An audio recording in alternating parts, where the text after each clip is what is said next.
দর্শক, আপনাদের আমন্ত্রণ জানাচ্ছি একাত্তর টিভির আয়োজনে কান চলচ্চিত্র উৎসবের বিশেষ অভিজ্ঞতায়। এবং সেই অভিজ্ঞতায় আমাদের সঙ্গে আজকে যুক্ত হচ্ছেন বাংলাদেশের অভিনেত্রী বর্ষা। 2022-এ তিনি এসেছিলেন প্রথমবারের মতো কানে সিনেমা নিয়ে। এবার এসেছেন তিনি নারী, যেহেতু অভিনেত্রী তো অবশ্যই, তো সেই সঙ্গে তাকে বলে রাখা তিনি নারীর অধিকার নিয়ে কাজ করছেন। এবং এইবার তিনি এসেছেন কানে সে নারীর অধিকারের আসলে অর্জন নিয়ে। সে অর্জনটি কি একটু শুনতে চাইবো বর্ষার সঙ্গে কাছেই। বর্ষা, আপনাকে স্বাগতম। Thank you. এইবারের কানে যে আসা, জি। দর্শক একটু ভাইয়া এর আগে যখন এসেছিলাম তখন এসেছিলাম আমরা দিনদার ডে এবং নেত্রী দা লিডারের ট্রেলার দেখিয়েছিলাম। বাট সিনেমা তো প্রদর্শন হয়নি। শুধু আমরা ট্রেলার প্রদর্শন করেছিলাম এখানে। আর এবার এখানে যে এসেছি হচ্ছে নারীদের রাইটস নিয়ে কথা বলতে, নারীদের ইকুয়ালিটি। আসলে দেখা যায় যে এক এক দেশের এনভায়রনমেন্টের জন্য কিন্তু মেয়েদেরকে এক একভাবে ট্রিট করা হয়। সো এই জিনিসগুলো নিয়ে এটা একটা আমেরিকান বেসড একটা ফাউন্ডেশন।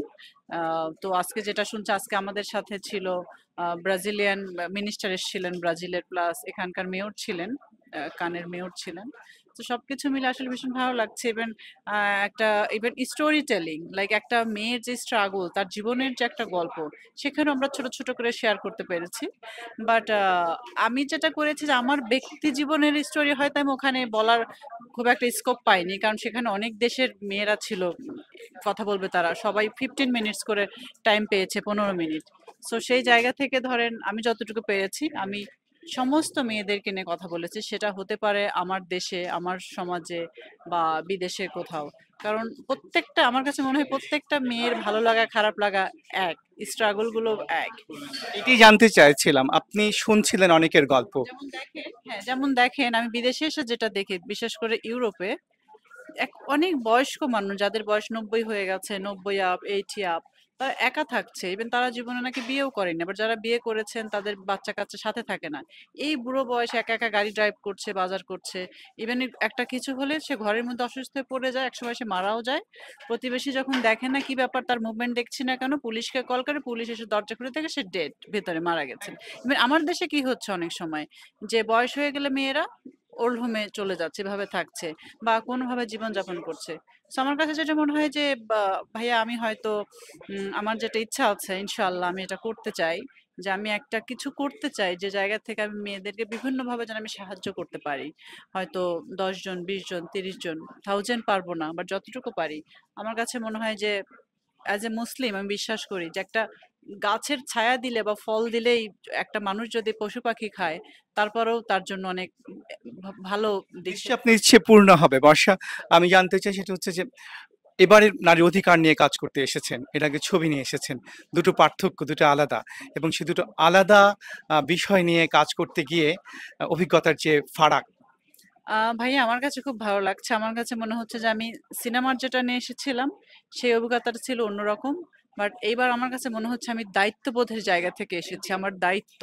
সো আমি আমার দায়িত্বের জায়গা থেকে আমি কেন বলছি, আমি যেখানে কথাগুলো বলেছি বা আমি বলব, বা আমার যা স্বপ্ন আজকে মেয়েদেরকে নিয়ে, আমি এটা আমাকে 100% করতে হবে। মানুষের, আপনি যখন কোথাও গিয়ে একটা কথা বলবেন, একটা কথা দিবেন, সেটা কিন্তু দায়িত্ব, আপনার নিজের দায়িত্ব এটাকে মানে ধরে রাখা। মানে ওই যাচ্ছে না যে কথা দিয়ে কথা রাখা। সো আমি চাই মেয়েদেরকে নিয়ে আমি কাজ করতে। এটা খুবই ভালো লাগে, খুব মজার একটা শহর। কি সুন্দর, সবাই এখানে দেখেন হাঁটছে, ঘুরছে, বেড়াচ্ছে। এখানে কোনো সিকিউরিটি নেই, আই মিন কারো কোনো এখানে অহংকার নেই, কোনো কিচ্ছু নেই। এত বড় বড় দেশের অভিনেত্রীরা এখানে হেঁটে বেড়াচ্ছে। এখানে আমরা বসে কথা বলছি, এখানে আমাদের সামনে দিয়ে কত মডেলরা যাচ্ছে, হাঁটছে। সো আমার কাছে এখানে আসলে আমি খুব কমফোর্ট ফিল করি। ইভেন আমার কাছে খুব ভালো লাগে। আমার কাছে মনে হয় যে দিস ইজ দ্য প্লেস যেখানে কিনা মানে সেলিব্রিটিস আসতে পারে, গ্যাদার করতে পারে, এনজয় করতে পারে, কোনো ঝামেলা ছাড়া। কেউ কোনো এখানে বদার করে না, ডিস্টার্ব করে না। এইবার আসলে আপনি এসেছেন অধিকার কর্মী হিসেবে। আপনার যে স্টারডাম, সেটাকে মিস করছেন?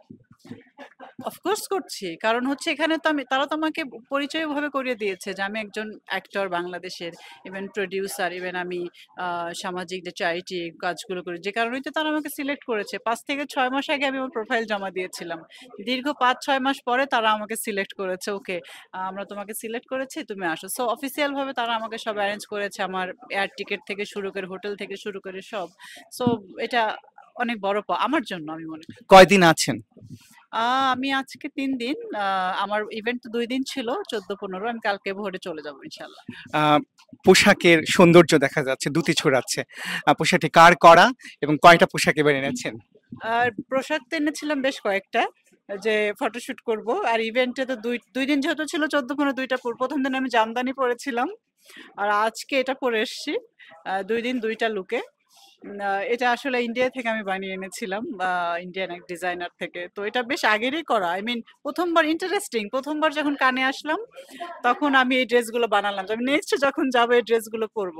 তো সব আনা হয়নি, একটা নিয়ে এসছি। সো আজকে পরেছি। ইভেন সবাই প্রশংসা করছিল। যখন আমি রাস্তা দিয়ে হাঁটছিলাম, সবাই বলছে, "ও বিউটিফুল ড্রেস, নাইস।" সো এই যে এনজয় করছেন, ভবিষ্যতে কি কানে অভিনেত্রী হিসেবে আসার ইচ্ছে আছে, নাকি অভিনেত্রীর একটা ফুল স্টপ টানছেন এবং হয়তো অধিকার কর্মী হিসেবে হয়তো আসবেন?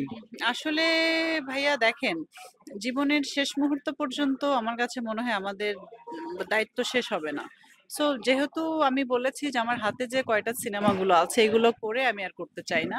সো সেই সিনেমাগুলো থাকা অবস্থায় যদি সুযোগ হয় যে আমি কানে আমাদের সিনেমা নিয়ে আসবো, ইনশাল্লাহ হয়ে যেতে পারে। বাট আমি এখন বলতে পারছি না। কারণ শুধু নেত্রী হচ্ছে আমাদের প্রোডাকশনের ফিল্ম, তাও আবার জয়েন্ট ভেঞ্চার।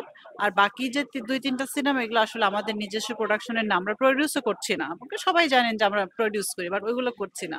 সো বলতে পারবো না প্রোডিউসার কি বলেন। তো আর আসলে মানে একটা আর্টিস্ট, সবার কিন্তু একটা স্বপ্ন থাকে যে কানে রেড কার্পেটে হাঁটবো, সেখানে যাব, একটা ফটো তুলবো, একটা ইন্টারভিউ দিব। সো আমার কেন নয়, আমি এর বাইরে নয়।